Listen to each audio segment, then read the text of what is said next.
அவர்கள் அங்கிருந்த சைட்டோகெமிக்கல் திரவத்தை கொள்ளையடித்துச் சென்றனர்.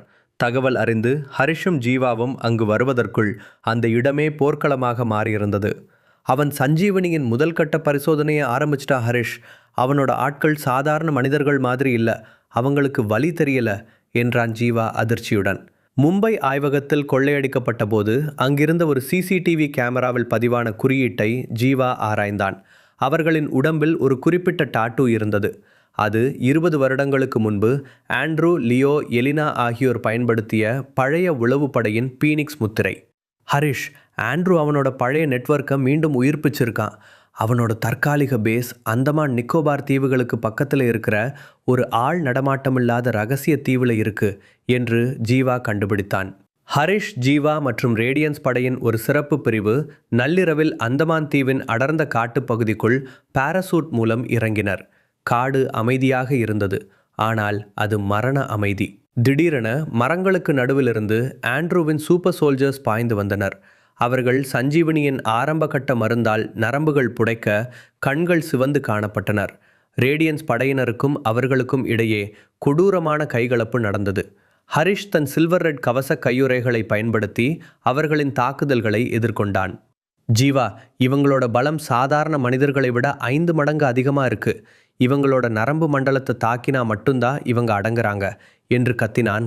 காட்டுக்குள் இருந்த ஒரு தற்காலிக நிலத்தடி பங்கரை ஹரிஷின் படை கைப்பற்றியது. ஆனால் அங்கே ஆண்ட்ரூ இல்லை.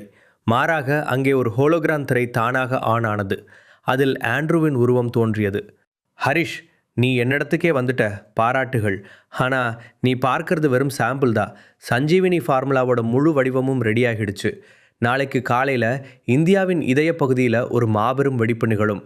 அதை உன்னால் தடுக்க முடியுமான்னு பார்ப்போம் என்று கூறிவிட்டு அந்த ஹோலோகிராம் மறைந்தது. அதே நேரத்தில் ஜீவா அங்கிருந்த கம்ப்யூட்டரை பார்த்துவிட்டு, ஹரிஷ், அந்த விஞ்ஞானிகளை கடத்தி வச்சிருக்கிறது இங்கே இல்லை, அவங்கள டெல்லியில் இருக்கிற ஒரு கைவிடப்பட்ட அணு உலைக்குள்ள வச்சிருக்கான் என்றான். டெல்லிக்கு வெளியே ஹரியானா எல்லையில் இருந்த பல வருடங்களுக்கு முன்பு மூடப்பட்ட ஒரு பழைய அணுமின் நிலையம். அதை சுற்றி ரேடியன்ஸ் படையும் இந்திய இராணுவமும் சூழ்ந்து நின்றன. ஆண்ட்ரூ அந்த அணு உலையின் குளிரூட்டும் அமைப்பில் சஞ்சீவினி பயோ வெப்பனை இணைத்திருந்தான். அது வெடித்தால் டெல்லி மற்றும் அதை சுற்றியுள்ள 50 கிலோமீட்டர் பரப்பளவிற்கு அந்த விஷவாயு பரவி கோடிக்கணக்கான மக்கள் நச்சுப்பிணங்களாக மாறிவிடுவார்கள். ஜீவா, அணு உலைக்குள்ளே இருக்கிற ரேடியேஷன் ஷீல்டை கடந்து நாம் உள்ளே போகணும். நமக்கு வெறும் 45 நிமிஷம்தான் டைம் இருக்கு என்றான் ஹரிஷ். ஹரிஷும் ஜீவாவும் பிரத்யேக ரேடியேஷன் சூட்களை அணிந்து கொண்டு அணு உலையின் பின்புற குழாய்கள் வழியே உள்ளே நுழைந்தனர். அங்கே கடத்தப்பட்ட விஞ்ஞானிகள் அனைவரும் நாற்காலிகளில் கட்டப்பட்டிருந்தனர். அவர்களை சுற்றி டைமர்கள் ஓடிக்கொண்டிருந்தன. ஜீவா உடனடியாக விஞ்ஞானிகளை விடுவிக்கும் பணியிலும் அந்த பயோ வெப்பனின் டைமரை முடக்கும் பணியிலும் இறங்கினான். ஹரிஷ், இந்த ஃபார்முலாவோட மெயின் கண்ட்ரோல் சிஸ்டம் அணு உலையின் மையப்பகுதியில் இருக்கு. அதை மேனுவலாக தான் ஆஃப் பண்ண முடியும் என்றான் ஜீவா. ஹரிஷ் அணு உலையின் மையப்பகுதிக்கு சென்றான். அங்கே இருண்ட புகைக்கு நடுவே கையில் சஞ்சீவினி திரவம் நிரப்பப்பட்ட ஒரு ரிமோட்டுடன் நின்று கொண்டிருந்தான் ஆண்ட்ரூ பிலிப்ஸ். அவனது முகம் பாதி கருகி பயங்கரமாக இருந்தது. ஆண்ட்ரூ, உன் பழிவாங்கல் நியாயமானதா இருக்கலாம், ஆனால் அதுக்காக கோடிக்கணக்கான அப்பாவி மக்களை கொல்றதை ஏற்றுக்க முடியாது. எலினாவும் லியோவும் இதையா விரும்பி இருப்பாங்க என்று ஹரிஷ் கேட்டான். என் எலினாவோட பேரை சொல்ல உனக்கு தகுதி இல்லை என்று கத்தியபடி ஆண்ட்ரூ ஹரிஷின் மீது பாய்ந்தான். ஆண்ட்ரூ தன் உடம்பில் சஞ்சீவினி ஃபார்முலாவை ஏற்றி இருந்ததால் அவனது வேகம் ஒளியின் வேகத்திற்கு இணையாக இருந்தது. ஹரிஷால் அவனது வேகத்தை ஈடுகட்ட முடியவில்லை. ஆண்ட்ரூவின் ஒரு பலமான உதை ஹரிஷை தூக்கி அணு உலையின் சுவரில் அடித்தது. அணு உலையின் மையத்தில் கவுண்டவுன் 3 நிமிடங்களாக குறைந்தது. 3 மணி, 2 மணி 59 நிமிடம். ஜீவா விஞ்ஞானிகளை காப்பாற்றி வெளியே அனுப்பிவிட்டான். ஆனால் அவனது லேப்டாப்பில் இருந்து மெயின் கம்ப்யூட்டரை ஹேக் செய்ய முடியவில்லை. ஹரிஷ், ஆண்ட்ரூவோட தனிப்பட்ட பயோமெட்ரிக் இருந்தால் மட்டும்தான் இந்த கவுண்டவுனை நிறுத்த முடியும் என்று கத்தினான் ஜீவா. அங்கே ஆண்ட்ரூ ஹரிஷின் கழுத்தை பிடித்து தூக்கியிருந்தான். ஒரு ரேடியன்ஸ் படை எத்தோட அழியுது ஹரிஷ் என்றான் ஆண்ட்ரூ கொடூர புன்னகையுடன். ஹரிஷ் தன் கண்களை மூடி தனக்குள் இருக்கும் தேசபக்தியையும் ரேடியன்ஸ் படையின் உண்மையான நோக்கத்தையும் நினைத்து பார்த்தான். அவனது சில்வர் ரெட் கவச கையுறைகள் முன்பை விட அதிக பிரகாசத்துடன் ஒளிரத் தொடங்கின. ஹரிஷ் தன் முழு பலத்தையும் திரட்டி ஆண்ட்ரூவின் கைகளை பின்னுக்கு தள்ளி ஒரு சுழல் உதை கொடுத்தான். ஆண்ட்ரூ நிலை தடுமாறி விழுந்தான். ஹரிஷ் விடவில்லை. அவனது சில்வர் ரெட் ஒளியின் ஆற்றலால் ஆண்ட்ரூவின் நரம்பு மண்டலத்தை தற்காலிகமாக செயலிழக்கச் செய்தான். கவுண்டவுன் 00:15 வினாடிகள் இருக்கும்போது ஹரிஷ் ஆண்ட்ரூவின் வலது கையை பிடித்து அங்கிருந்த பயோமெட்ரிக் ஸ்கேனரில் அழுத்தினான். ஆக்சஸ் கிராண்ட், கவுண்டவுன் ஸ்டாப்ட் என்ற மெக்கானிக்கல் குரல் ஒலித்தது. Bio weapon முடக்கப்பட்டது. ஆண்ட்ரூ பலவீனமாக தரையில் கிடந்தான். அவனது உடம்பில் இருந்த சஞ்சீவினி சக்தி குறையத் தொடங்கியது. என்ன நீங்கள் ஜெயிலுக்கு அனுப்புவீங்க, ஆனால் சிண்டிகேட் இதோட அழியாது என்று முணுமுணுத்தான். சிண்டிகேட்டோட வேர் எங்கே இருந்தாலும் அதை தேடி அழிப்போம் ஆண்ட்ரூ என்றான் ஹரிஷ் கம்பீரமாக. இராணுவ ஹெலிகாப்டர்கள் அணு உலையை சுற்றிலும் தரையிறங்கின. ஆண்ட்ரூ பிலிப்ஸ் சர்வதேச பாதுகாப்பு படையினரால் சங்கிலியால் பிணைக்கப்பட்டு இழுத்துச் செல்லப்பட்டான். டெல்லி அணு உலை மிஷனை வெற்றிகரமாக முடித்து கோடிக்கணக்கான மக்களின் உயிரை காப்பாற்றிய ஹரிஷ் தற்போது தனது குடும்பத்தினருடன் சில நாட்களை அமைதியாக கழிப்பதற்காக சென்னைக்கு திரும்பியிருந்தான். அணு உலை வெடிப்பை தடுத்த அந்த பேராற்றலின் வடிவம் இப்போது தன் வீட்டின் சோபாவில் அமர்ந்து தன் மனைவியின் கையால் காப்பி குடித்து கொண்டிருந்தான். இத்தனை போராட்டங்களுக்கு பிறகும் அவனது முகம் அமைதியாக இருந்தது. ஹரிஷ் காப்பியை ஒரு மடக்கு குடித்துவிட்டு சோபாவில் சாய்ந்தான்.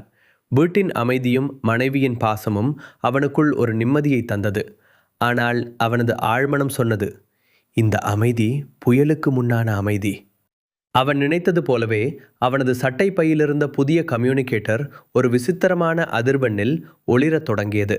ஹரிஷ் மெதுவாக எழுந்து தன் அறைக்குள் சென்று கதவை மூடிக்கொண்டான்.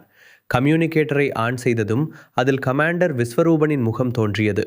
அவரது முகம் முன்னெப்போதையும் விட கவலையாக இருந்தது. ஹரிஷ், உனக்கு ஓய்வு கொடுக்கணும்னு தான் நினச்சேன், ஆனால் நிலைமை ரொம்ப மோசமாயிடுச்சு. டெல்லியில் ஆண்ட்ரூவை நாம் பிடிச்சாலும் அவனோட சிண்டிகேட் டீம் சும்மா இல்லை.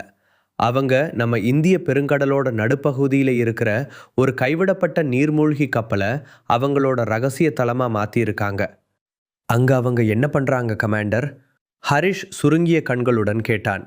அங்கே தான் அவனுங்க சஞ்சீவினி திரவத்தோட அடுத்த கட்ட ஆராய்ச்சியை முடிச்சிருக்காங்க.